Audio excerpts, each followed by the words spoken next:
was from altering the DNA. It's a combination of factors: altering the DNA, taking the double oxygen molecule that used to be down to the surface. Now it's only to the ozone layer. So now you breathe in O1 instead of O2, or just O. Right. It's all these things changes the physiology. When you start tampering with the DNA, and the DNA begin to upgrade, and it's also from everybody coming in human form. You can't come in your mythic form, but you can still see peering through the mythic form of the ancestor that's incarnated. Right. So when we get caught up thinking that fairies ain't real, they just look like little people now. Right? Elves and gnomes, we call them dwarfs. Right? And them big Shrek looking people, you see them all the time. Look big goofies. You know? All of the mythic forms is in human form, but this because it's built around the spirit self. The mythic form can be seen peering through the face of the human. Mermaid, the Lyran, all that. Right? You can see it peering through the face of the human, and it causes the general structure of the facial cranial features to develop into what they develop into.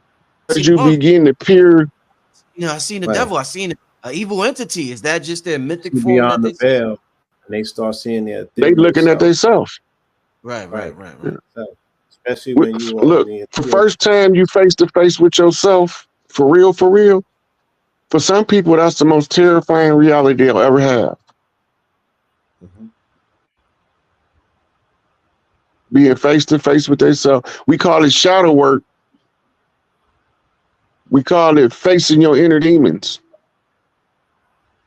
Right. I talked about this on the show with again. I'd say it later. I want to tell people something. Okay, right. So when you start facing all of the stuff, you like, for instance, the same person that can't stand so and so because they always sticking their fingers in the pot, walk right behind them, and they mad because they didn't stick their fingers in the pot first.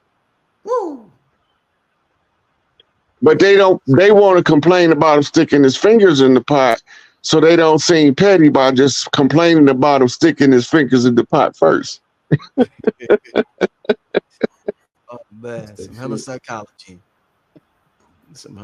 All this stuff is to scramble the mind and keep us confused as to who we are, what's going on, and everything gonna be all right. And it ain't no doomsday prophecy.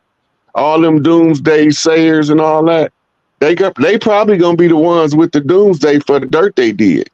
But the rest of us regular people, the average person, is inherently good. It's the exception to the rule when you come up with the rotten, the no good people, the ones that sell you out for a little bit of nothing. That's not the norm. But the damage they do is so catastrophic that it becomes common knowledge that they exist. We all know it. When this dude come around, guys start tucking their chains in like Debo coming. It's a Debo in every hood. And it's a Craig in every hood waiting to bust him in the face with a brick. Yeah. Who don't really want it, but he ain't backing down. I'd be having a histamine response more than anything else. When the energy start moving, it give me a histamine response. It make me start itching all over. But it ain't a regular itch. But really that's the ionization. Because remember, bees use pollen to fertilize flowers. Right? The coals have to upgrade all genetic matter. Flowers are genetic matter. So the pollen being ionized by those same energies it's giving it a whole bunch of what we call neutral additions to it in order for it to transport more information in the genetic field, right? So you can only do two things. You could go to war or you can make love. You can't do both at the same time. Right? And if the flower is defending itself, the pollen is an agitator. But if the pollen is upgraded for a special reproductive purpose, now it's not an adjutant, right? It's more conducive than it is agitating, right? We need more bee farmers. We need to put APB out on all sisters that want to raise bees. We need way more bee farmers. We don't have enough. And remember, they're making honey out of this ionized pollen too. That's right. Ooh. Some people, you gotta follow. You can start eating by doing. Start eating by instinct. If you ain't hungry, don't eat. If you're hungry, eat. But your appetite can be affected, and sometimes some of us won't be able to eat for days at a time, and then sometimes we be gorging for 3 days in a row. So the energy gonna move you what to eat, when to eat, because you're gonna have a unnatural craving for something. That means go get that. Right? All that's part of spiritual awakening. Because your body know where chemicals at in the food that you and didn't even know was in the food. That you need, right. Yeah. So when you're going through an awakening, you had them strange cravings. I want to eat pickles and cucumbers dipped in ranch. I ain't never ate that shit before. Now all of a sudden I want that shit. Right? Because now something in my memory in my body saying the last time we was able to find that combination, it was in the pickle and it was in the cucumber. And it was something in the ranch that made it palatable. Right? So the body is talking to us. If we don't listen, then we don't listen. But it will affect appetite. Sometimes it'll give you a redundant appetite where you only want to eat one thing most of the time. Indeed. Look, somebody in the comments said pickle is a cucumber. Well, I'm glad they mentioned that because people don't understand. When you process the cucumber into the pickle, it changes the chemical composition of the cucumber. It does. So what was in the pickle ain't in the cucumber.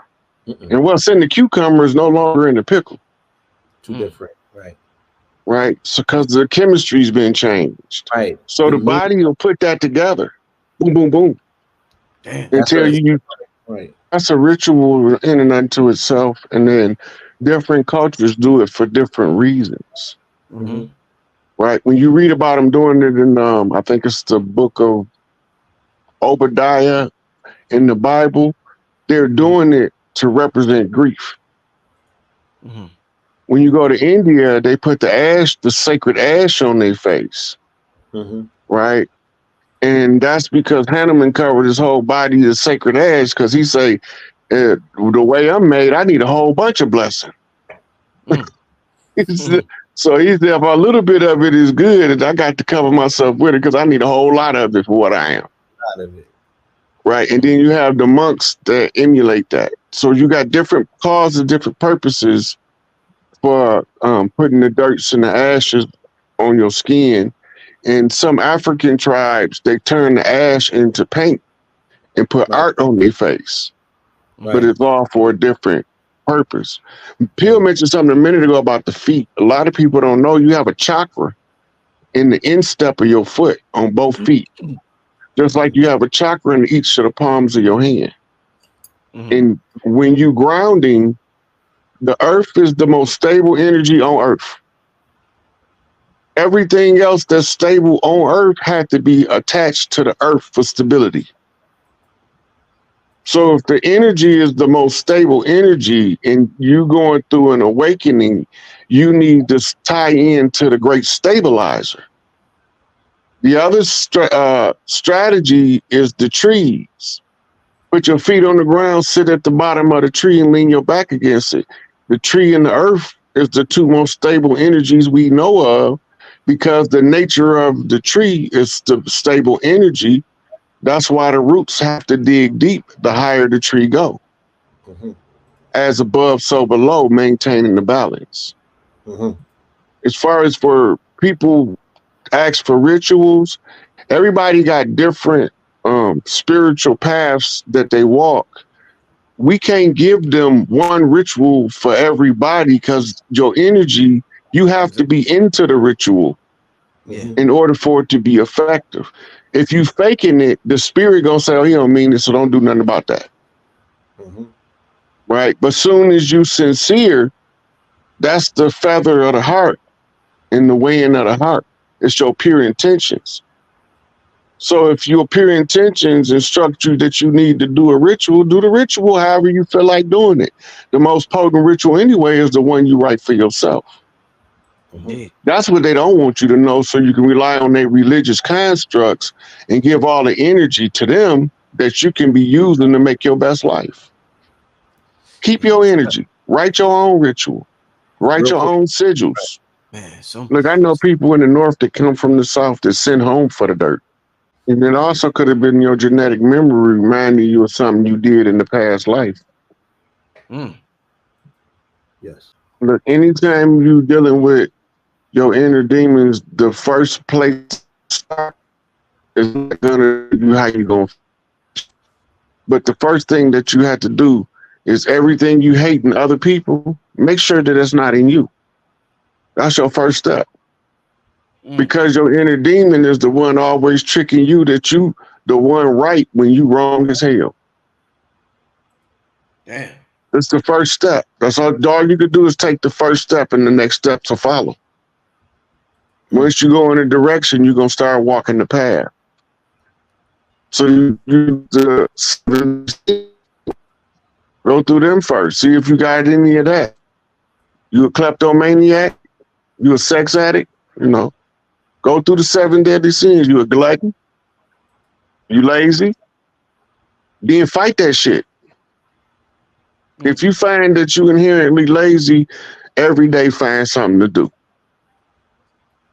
Because now you are overriding that negative trait, and that's called slaying your inner demon.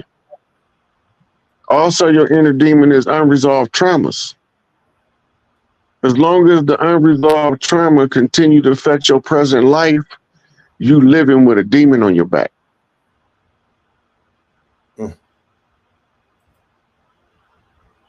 Most of those demons are generational curses, which is energy from an ancestor. Your alcoholic ancestor don't want nothing more than for you to be an alcoholic like him to validate his fuck up. All the rest of your ancestors saying, don't listen to that alcoholic ass nigga. He gonna have you strung out in alcohol, right? And as soon as you tell that alcoholic ancestor, I ain't finna be participating in that shit, then all of the rest of the ancestors start serving as your spiritual protection to make you go sit your punk ass down. You heard the baby say she don't want nothing to do with you. Go sit your drunk ass down somewhere. You're not finna get the baby intoxicated on alcohol for the rest of her life.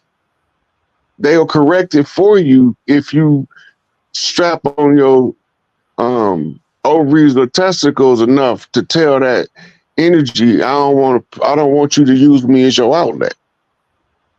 Just like you got good ancestors, you got some foul motherfuckers too. Damn. And if you don't confront the foul motherfuckers, your good ancestors can't say nothing to them. Right. You got to defend yourself in order for them to defend you. Facts. Some real shit, Rod. And the yeah, that's the shit people don't want to hear. Yeah. Everybody wanted to be all peaches and cream. Half of these niggas' ancestors was the ones that sold out everybody else on the plantation.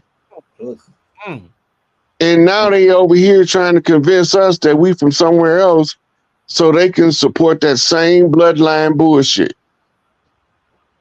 You think that energy just stopped because that person died? They pass that shit on, contagion, aberration. Passing them psychological defects down family lines like they passing the flu. That's the hard part. Because we've been taught to stay in the position of victim for so long that when it comes time for us to not be a victim, it leaves a void. We don't know what to replace it with. And it leaves a void. You have to find enough self-esteem in yourself, call your good ancestors to run your bad ancestors away. If you had issues with your mama and daddy, your granny, tell your mama, come get your daughter. She ain't right. You tell your daddy, come get your son. He ain't acting right. He trying to get me to hold on to this traumatic bullshit. I don't want to hold on to it.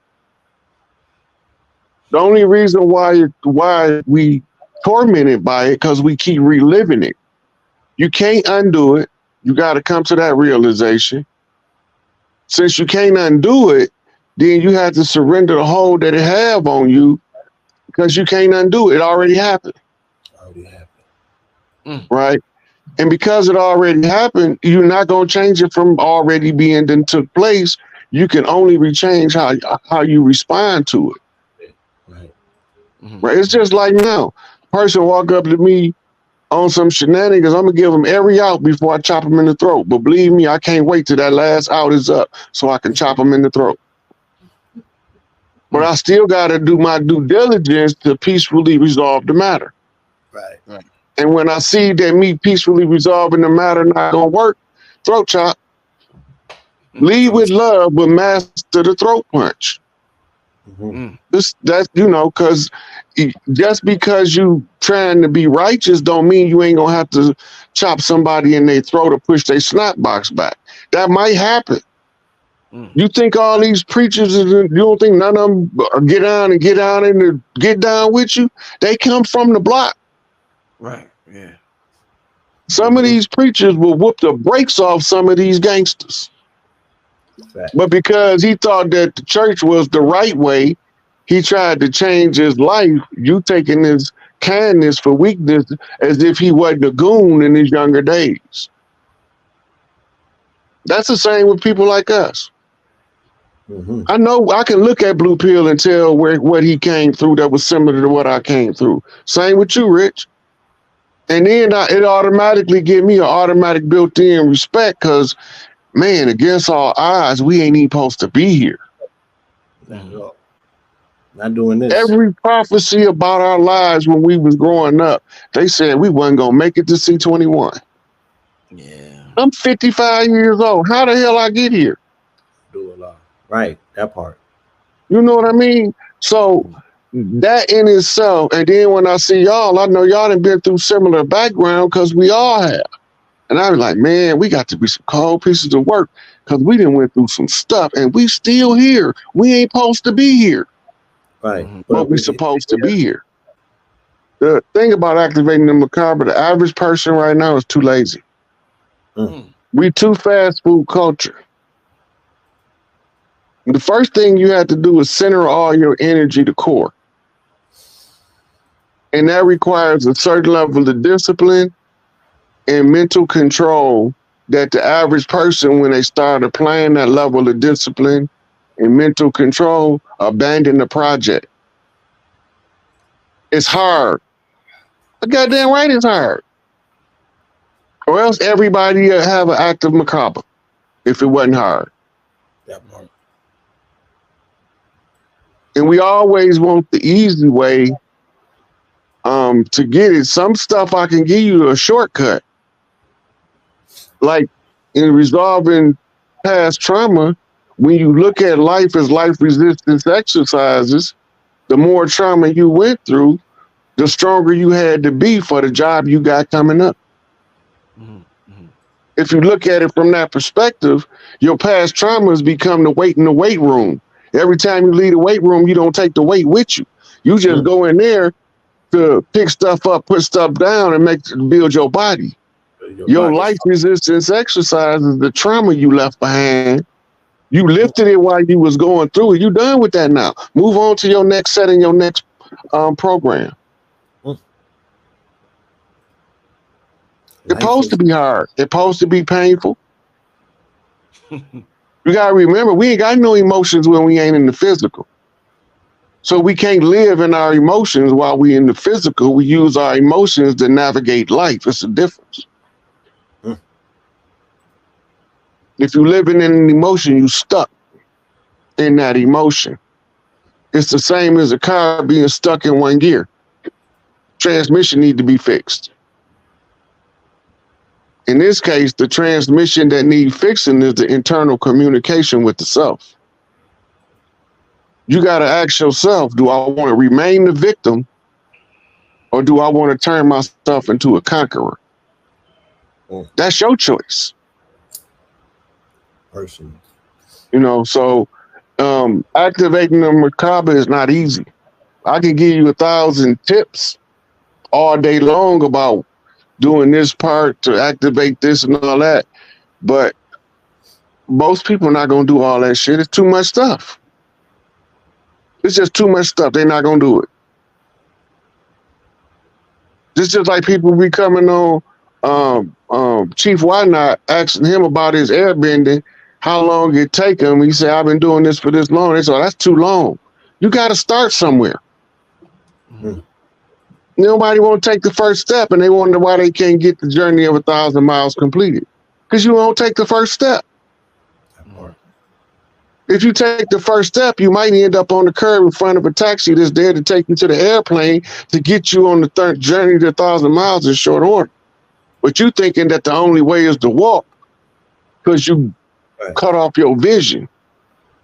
But when you make the step in the direction of the journey, the road opens itself up. You don't have to open it. It's the same with developing any spiritual faculty. You got to be willing to take the first step. And then you got to be disciplined enough to continue to walk. As you learn, each step got a different angle that you got to step. Right? And the more that you do that, the more you begin to see, this shit easy as hell. I just was too lazy to do it.